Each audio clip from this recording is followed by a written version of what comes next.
السلام علیکم and welcome to دیروی اکیډمي د انګلیسي ژبې د ګرامر او قواعدو مکمل کورس دویم درس موږ نن شروع کوو. د دې نه مخکې په اولنۍ ویډیو ستاسو له طرفه ډېر ښه ریسپانس راغلی و. تاسو په انتظار وئ د دویمې ویډیو. په نننۍ ویډیو کې به موږ د انګلیسي ژبې د ګرامر او قواعدو ډېر زیات مهم ټاپک پارټ اف سپیچ زده کوو. موږ به زده کوو چې پارټ اف سپیچ څه ته وایي او د هغې مکمل تفصیل. پارټ اف سپیچ زده کول ولې ضروري دي په نننۍ ویډیو کې موږ دا خبرې زده کوو. دا ویډیو د انګلیش ژبې د زده کوونکو طالب العلمانو سټوډنټس لپاره د هر قسمه ټیسټونو ایټا ان ټي اس د تیاری لپاره ډیره زیاته مهمه ده. ویډیو تر اخره وګورئ. د دې ویډیو د کتلو نه پس به تاسو ته پارټ اف سپیچ په مکمله توګه باندې زده شي. نو راځئ چې خپل نننی درس شروع کړو. د ټولو نه اول موږ راځو دې خبرې له چې پارټس اف سپیچ څه ته وایي. نو په دې کې د دې پارټس مطلب د برخې یا حصې. برخو یا حصو ته پارټس ویل کیږي. اپ سپیچ ویل کیږي خبرو ته. کله چې مونږ خبرې کوو نو دې ته ویل کیږي سپیچ. پارټس اپ سپیچ مطلب دی د خبرو کلمو برخې یا حصې. څومره چې مونږ خبرې کوو د هغې چې کومې برخې حصې نو دې ته ویل کیږي پارټس اپ سپیچ. کله چې مونږ خبرې کوو نو مونږ د خولې نه ورډز راوباسو، لفظونه مونږ وایو، کلمې وایو او دغه ورډز چې کله بیا رایوځای شي نو د دغې نه سنټنسز جوړیږي، جملې جوړیږي. نو مین خبره په یو ژبه کې هغه جملې دي. کله چې موږ په یو ژبه کې خبرې کوو، لکه موږ په پښتو کې خبرې کوو نو موږ جملې وایو. لکه مثال یو جمله ده زه کور ته ځم. نو په دې کې زه، کور، ته، ځم دا جدا جدا ورډز رایوځای شو، کلمې رایوځای شو، د یو سنټنس جمله جوړه شوه. نو دغه دې ته بیا موږ سپیچ وایو، خبرې ورته وایو. نو د دغه خبرو چې کومې حصې دي دې له نومونه ورکړی شوي دي نو دې ته پارټس اف سپیچ ویل کیږي. لکه مثال موږ یو جمله اخلو، دا یو جمله ده he is reading a new book. په دې کې he دی، is دی، reading a new book. دا په دې کې ورډز دي، لفظونه دي، کلمې دي. دا راوځای شوي دي نه جمله جوړه شوې ده. دې جملې مطلب دا دی چې هغه is reading لولي a new book یو نوی کتاب. نو دا یو جمله شوه. په دې کې چې راکم ورډز دي لکه he دی، is دی، reading a book، د هر یو ورډ نه نوم ورکړی شوی دی. لکه he دې ته موږ وایو پروناون، is ته وایو ورب، reading هم موږ سره ورب دی، آرټیکل ا چې کوم دی دا آرټیکل دی او نیو دا ایجیکټیو دی او بوک دا ناون دی. نو هر یو ټکي لا، هر یو ورډ لا، لفظ لا منګه یو نوم ورکو نو دغه نومونو ته پارټ اف سپیچ ویل کیږي. مطلب د خبرې حصې. هر یو ټکی چې ته د خولې نه راوباسي، هر یو لفظ د خولې نه راوباسي، هغې له یو نوم ورکړی شوی دی، دغې ته موږ پارټ اف سپیچ وایو. اوس دلته یو بله خبره ځان سره یاد ساتئ چې کله موږ دا پارټس اف سپیچ وایو نو موږ چې څومره خبرې کوو، د خولې نه چې څومره الفاظ راوباسو، څومره خبرې کوو، دا ټول پارټس اف سپیچ کې شامل دي که نه؟ بالکل دا په پارټس اف سپیچ کې شامل دي. ته چې د خولې نه کوم لفظونه، کومې کلمې راوباسي دا ټول په پارټس اف سپیچ کې شامل دي. نو دې نه دا پته ولګېده چې پارټ اف سپیچ چې موږ څومره هم خبرې کوو د هغې حصې دي. اوس دې خبرې له راځو چې پارټس اف سپیچ څومره دي. نو there are 8 parts of speech. اته پارټس اف سپیچ دي. مطلب د کلمو برخې اته دي. مطلب چې څومره هم موږ الفاظ راوباسو د خولې نه، الفاظ وایو، نو هغه په اتو حصو کې تقسیم شوي دي. بعضو کې 9 دي، آرټیکل یې پکې هم شامل کړی دی، خو مینلی چې کوم دي اته دي.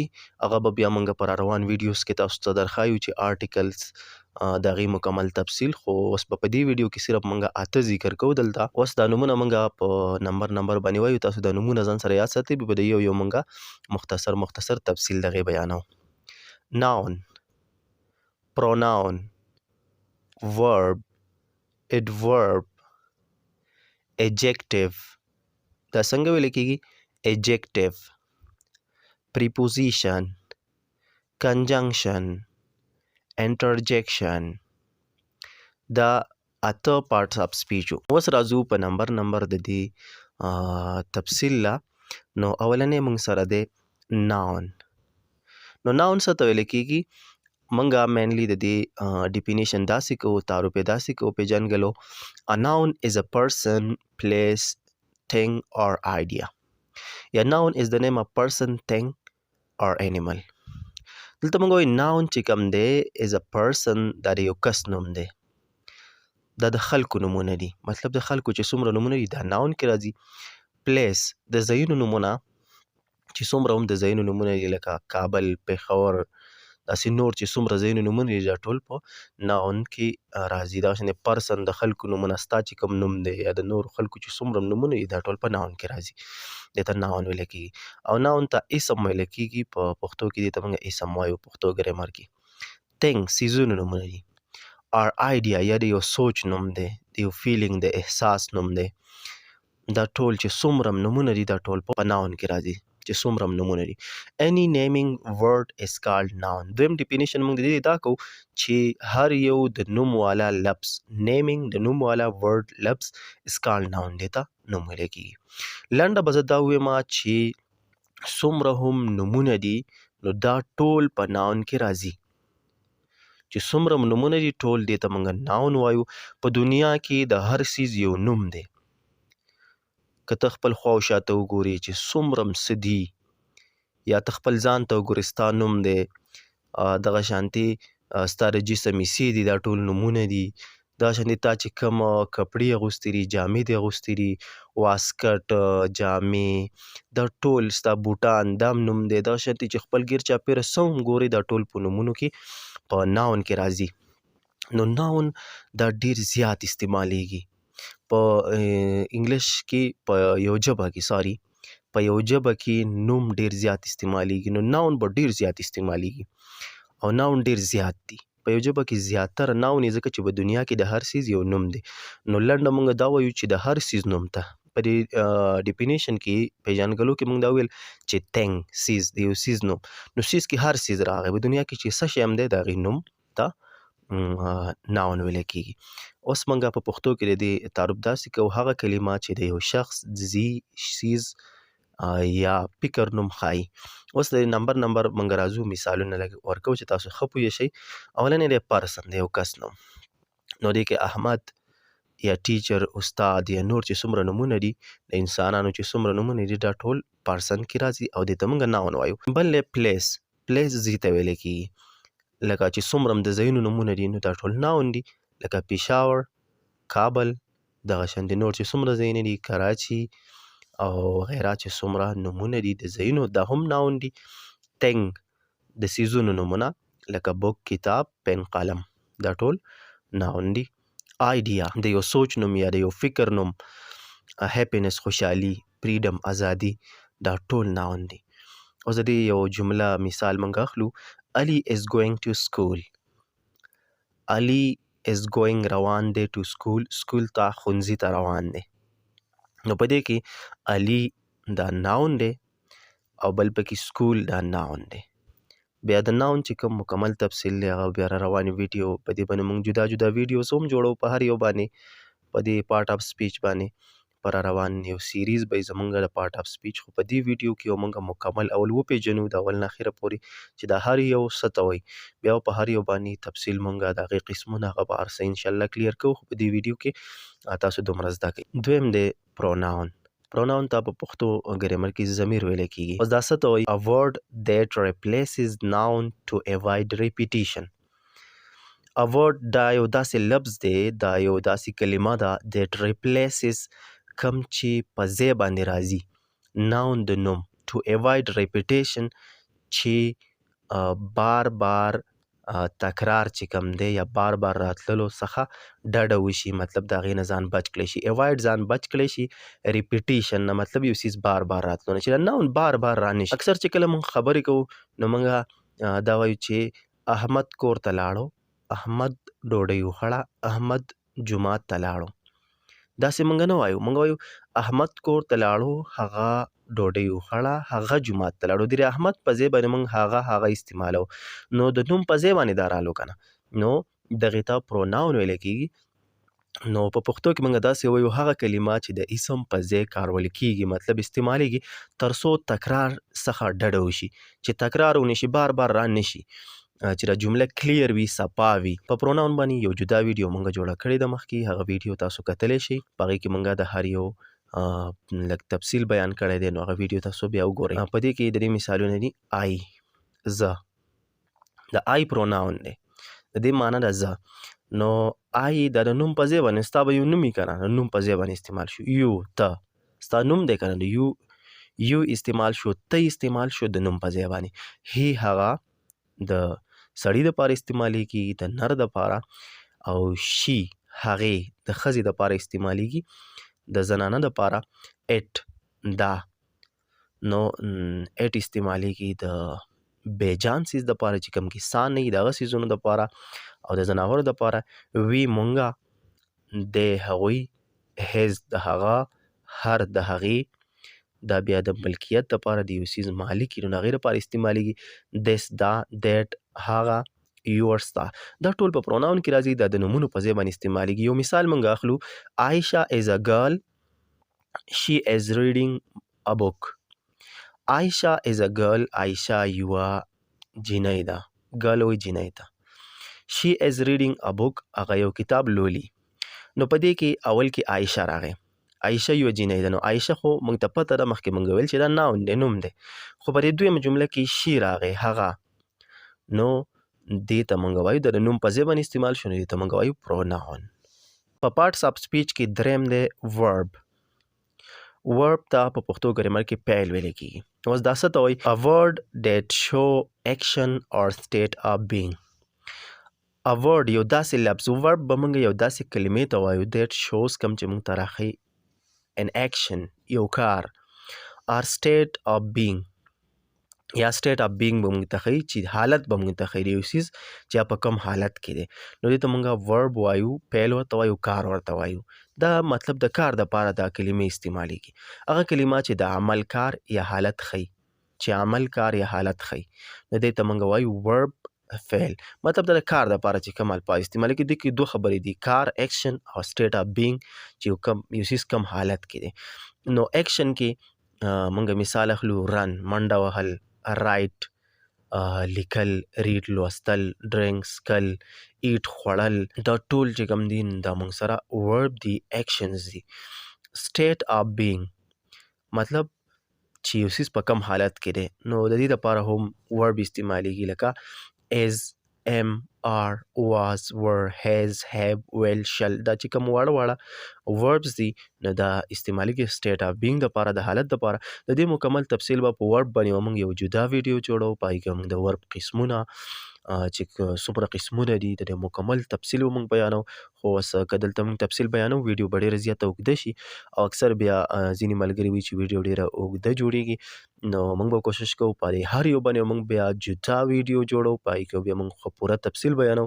خو دلته تاسو صرف دونه زده کوئ چې ورب وایي څه ته، نور تفصیل به انشاءالله بیا موږ روان ویډیوز کې وایو. خو چې دلته تاسو صرف دا وپېژنئ. که ویډیو لږه اوږده شي نو خیر دی، ځکه چې په ډېره زیاته شارټ ویډیو کې صحیح یو څیز ایکسپلین کېږي نه، نو خیر دی تاسو ویډیو تر اخره وګورئ. د دې ورب یو مثال موږ اخلو، she is reading a book. she هغه is reading لولي a book یو کتاب. نو اوس په دې کې خو موږ ته پته ده دا she مخکې موږ ویلې چې دا پروناون دی. اوس is راغلی دی، دا is موږ ته حالت ښیي، نو دا ورب دی. بل په دې کې ورب راغلی دی reading. reading وایي لوستو ته، او دا یو اکشن دی، یو کار دی، نو دا هم ورب دی. نو په دې جمله کې is او reading دا دواړه وربس دي. د دې ځای پورې مونږه ناون، پروناون او ورب هغه زده کړل، او دا درې واړه ډېر زیات استعمالیږي. د دې نه بغیر جمله جوړیږي نه. د سنټنس سټرکچر د جملې جوړښت مونږه مخکینی ویډیو کې هم ایکسپلین کړی و، هغه ویډیو بیا تاسو وروسته کتلی شئ.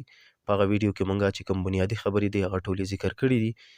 نو د جملې جوړښت په هغې کې مونږ ویلو چې اوله کې سبجیکټ راځي. سبجیکټ چې کوم کار کوونکی دی یا د چا په باره کې دا جمله ده، د هغې سره بیا په دویم نمبر باندې ورب راځي، کار راځي چې په جمله کې کم کار روان دی، او په دریم نمبر باندې آبجیکټ راځي چې په کوم څیز باندې د کار اثر کېږي یا د جمله د کوم څیز په باره کې. نو جمله به داسې جوړېږي، په جمله کې به اول سبجیکټ وي، بیا به ورب وي، کار به وي، او بیا به آبجیکټ وي. نو دا تاسو د معلوماتو لپاره زویمه چې په جمله کې چې کوم سبجیکټ دی او آبجیکټ دی، دا اولنی او اخیرنی دا دواړه به یا ناون یا به پروناون وي، مطلب دا به نوم وي. په جمله کې سبجیکټ او آبجیکټ به همیشه دپاره نوم وي. دا ډېر زیاته مهمه خبره ده او دا به تاسو له ډېر زیاته فایده درکوي. په جمله کې سبجیکټ او آبجیکټ دا به نومي، مطلب چې کوم کار کوونکی دی یا چې کوم د چا په باره کې دا جمله ده نو هغه به هم نومي او اخره کې چې کوم په چا باندې د کار اثر کیږي یا کوم څیز باندې کار کیږي نو دا به هم ناون یا پروناون وي. نو دا په جمله کې ډیر زیات مهم دی. او ورب هم مونږ وایو چې ورب وایي کار ته. دا درې واړه ذکر شو نو د دې نه بغیر جمله جوړیږي نه. د سبجیکټ ورب نه بغیر جمله جوړیږي نو دا ډیر زیات استعمال. د دې نه علاوه چې کوم پارت اف سپیچ دی نو دا هم استعمالیږي خو په دې کې دا درې ډیر زیات استعمالیږي. نو د دې یو مثال هم مونږ ذکر کوو. I am going to Peshawar. په دې کې د دې مطلب دا دی I am going زه روان یم going وایي روانېدو ته to Peshawar پېښور ته. نو په دې کې I په دې کې دا سبجیکټ دی.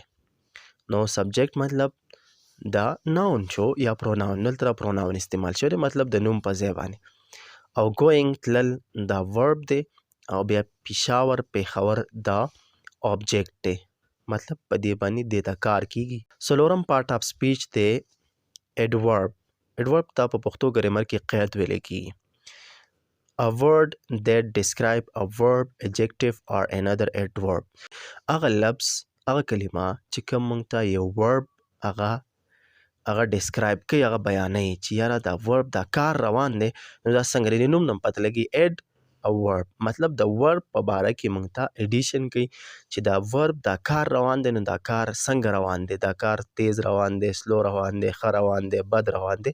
د هغې مونږ ته لږ تفصیل راکوي. دلته صرف دومره یاد کوي د دې تفصیل به مخکې بیا مونږ وایو خو دومره زده کوي چې دا د ورب په باره کې مونږ ته نور معلومات راکوي چې دا ورب دا کار روان دی نو دا څنګه روان دی.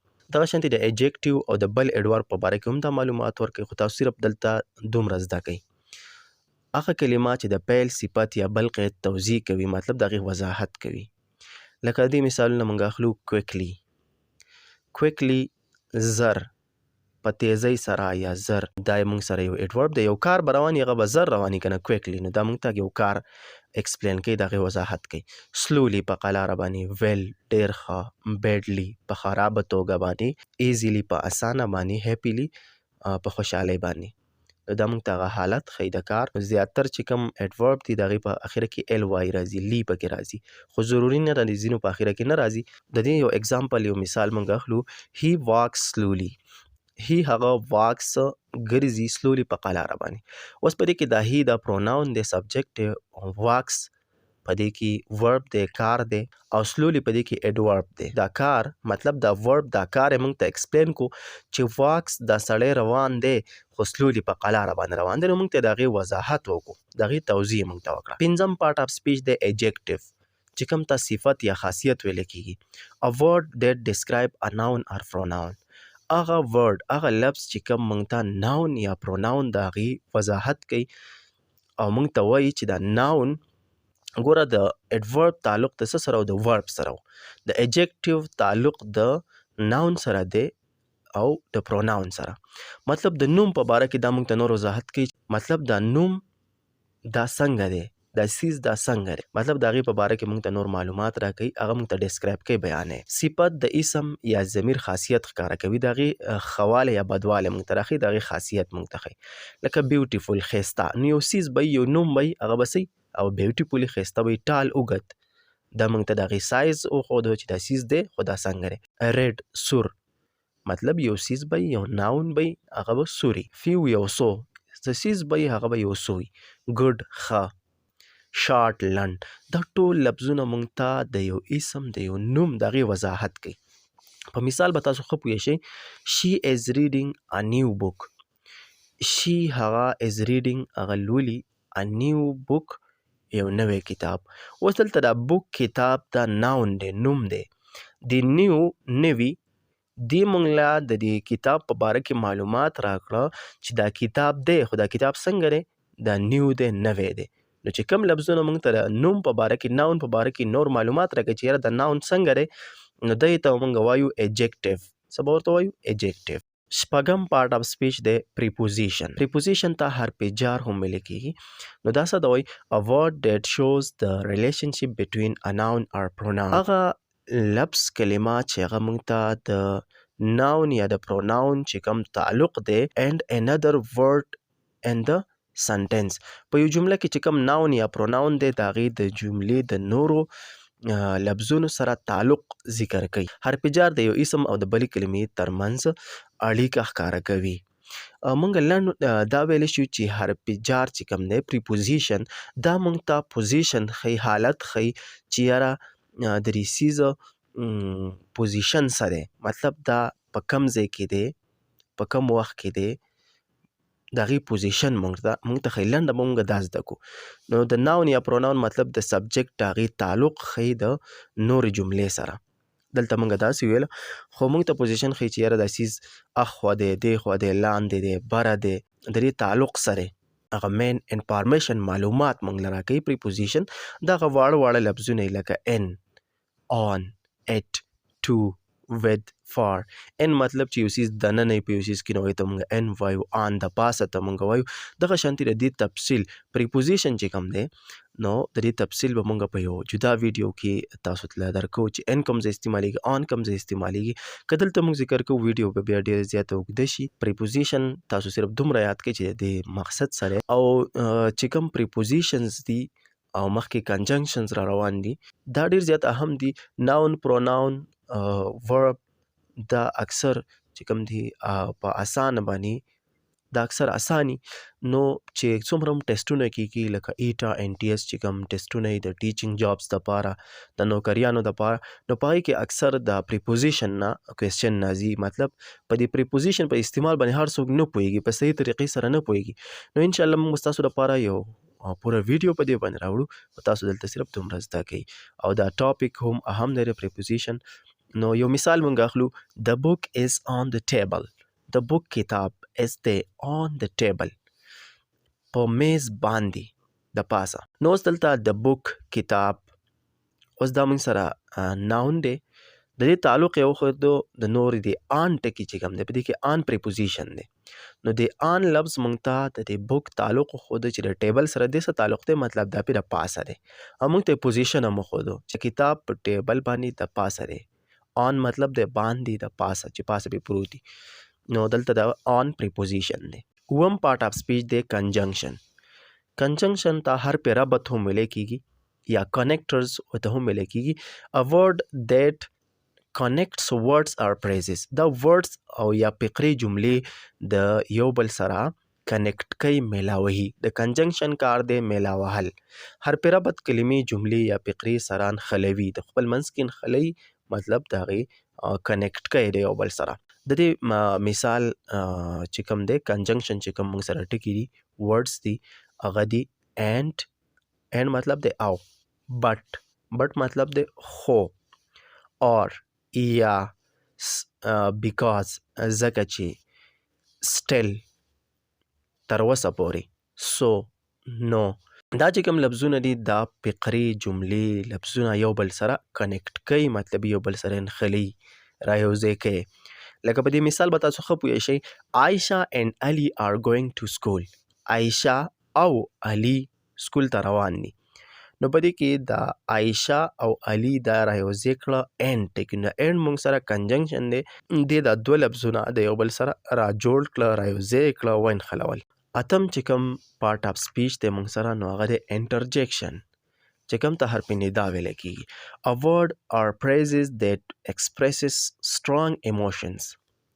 دا هغه لفظونه دي، هغه فقرې دي چې دا موږ سره strong emotion چې کوم مضبوط احساسات دي، چې کوم موږ د ډېرې زیاتې خوشحالۍ، د ډېر زیات غم یا د ډېر زیات حیرانېدو په وخت کې موږ د خولې نه څه الفاظ راوباسو، د خولې نه لفظونه راوځي، دې ته موږ انټرجیکشن وایو.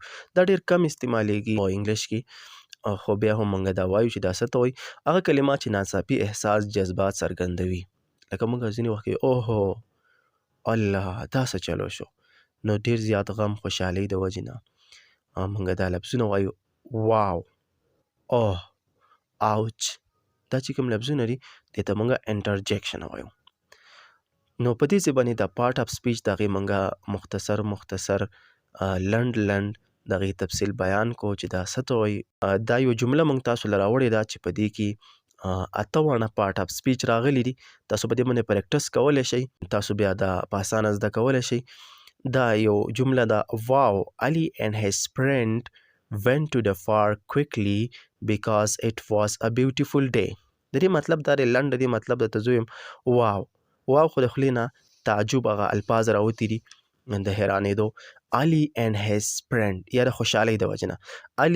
Ali and او his friend هغه ملګری went تلي وو to the park پارک ته. پارک هغه ځای چې په هغې کې خلک چکر لځي، ښایسته ځای. کویکلی په تیزۍ سره. پارک ته تلي وو په تیزۍ سره بیکاز ځکه چې اټ واز دا و a beautiful day یو ښایسته ورځ. دا یوه ښایسته ورځ وه. نو علي او د هغه ملګری پارک ته تلي وو په تیزۍ سره. نو اوس په دې کې موږ د هر یو لفظ، ځکه چې دا یو سپیچ دی که نه، دا یو خبره ده، نو د دې موږ پارټس حصې وایو چې هر یو حصې ته، هر یو لفظ کلمې ته څه نوم وایي. اولنی دی واو. دا تاسو اوس په خپله هم ویلی شئ چې واو دا کوم یو پارټ اف سپیچ دی. نو دا دی انټرجیکشن. علي موږ سره په دې کې ناون دی، نوم دی. اینډ کنجنکشن دی، ځکه چې د دې دا جملې رایوځای کړي، دا لفظونه رایوځای کړه. هیز د هغه، نو دا پروناون دی. فرینډ ملګری دا ناون دی، نوم دی. وینټ تلي وو، مطلب دا یو کار دی، ورب دی. ټو مطلب تا، نو دا دی پریپوزیشن. د ته موږ آرټیکل وایو. دا مخکې موږ ویډیو کې بیا ایکسپلین کوو د آرټیکل د هغې پوره تفصیل. پارک یو نوم دی. کویکلی ایډورب دی چې تلي وو خو په تیزۍ سره تلي وو. نو ورب یې موږ ته ایکسپلین کو، کار یې موږ ته ایکسپلین کو. بیکاز دا یو کنجنکشن دی. ایټ پروناون دی. واز ورب دی. آرټیکل دی. بیوټیفول ایجیکټیو دی. ډے ناون دی. دا یو بله جمله موږ تاسو له درکوو، دا تاسو په خپله وکئ. په دې باندې تاسو ټرای وکئ. موږ ته کمنټ کې هم تاسو د دې جواب لیکلی شئ. دا یوه جمله ده، په دې کې تاسو موږ ته وښایئ چې کم په دې کې پارټ اف سپیچ څه نومونه دي.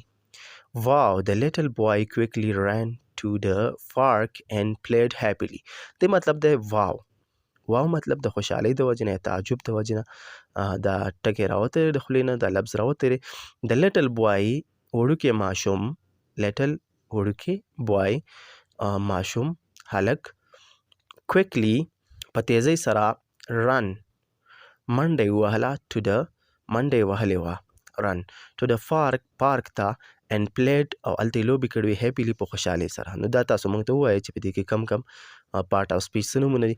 د دې نه علاوه تاسو سره چې د انګلیش کوم یو کتاب وي، تاسو سټوډنټان یې، نو تاسو سره به خامخا یو بک، یو کتاب وي.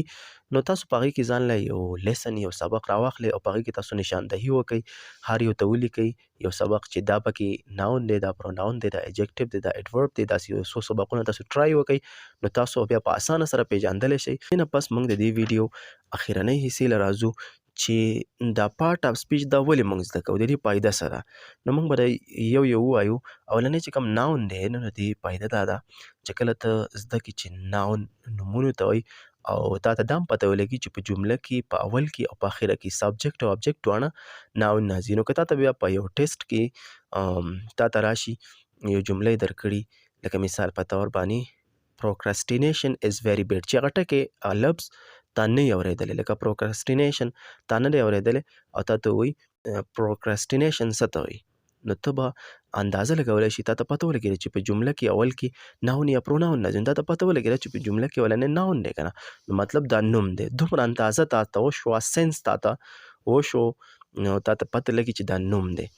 پروناون دی، نو پروناون نه موږ ته پته لګي، پروناون کې موږ هی شي ایټ دا وویله، نو موږ ته بیا پته لګي، د دې نه موږ ته د ورب پته لګي چې ورب موږ کم حالت استعمال کړو. لکه موږ واړه ورب ویلو، ایز ایم آر واز ورب، نو دا موږ ته پته لګي د پروناون نه چې یاره دې سره موږ ایز ولګو، ایم ولګو، آر ولګو، یو کس دی، ډېر کسان دي، نو دا به بیا مخکې تاسو په دې باندې ښه پوه شئ. بل ورب نه موږ ته د ټینس پته لګي. د ټینس چې کوم دی، ټینسز به بیا مخکې موږ وایو چې کومې زمانې دي، د هرې زمانې دپاره بیا خپل لفظونه دي، نه موږ ته د ټینس پته هم لګي. دا مخکې بیا موږ وایو لکه SMR د دې نه موږ ته پته لګي چې موجوده زمانه ده. واز ورډ نه موږ ته پته لګي چې دا خبره روانه ده تیر شوي وخت. ویل او شل نه موږ ته پته لګي چې دا د را روانه وخت خبره ده. دغه شانتې اډورب دی نو اډورب موږ ویله چې دا د ورب په باره کې موږ ته نور انفارمیشن معلومات راکوي.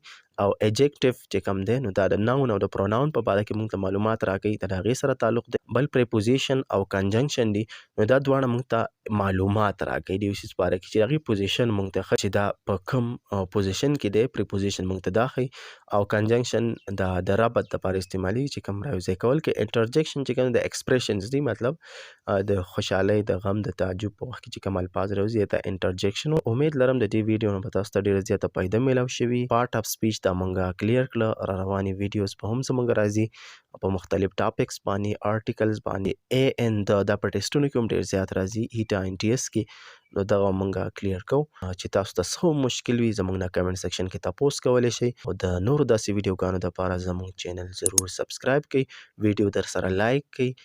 تاسو زمونږ چینل ضرور سبسکرایب کړئ ځکه چې زمونږ نورې کومې ویډیوز راځي نو د هغې نه به تاسو بیا په وخت باندې خبرېږئ. نو د بلې ویډیو پورې ستاسو نه اجازت اخلم. ډېره زیاته مننه. د الله په امان.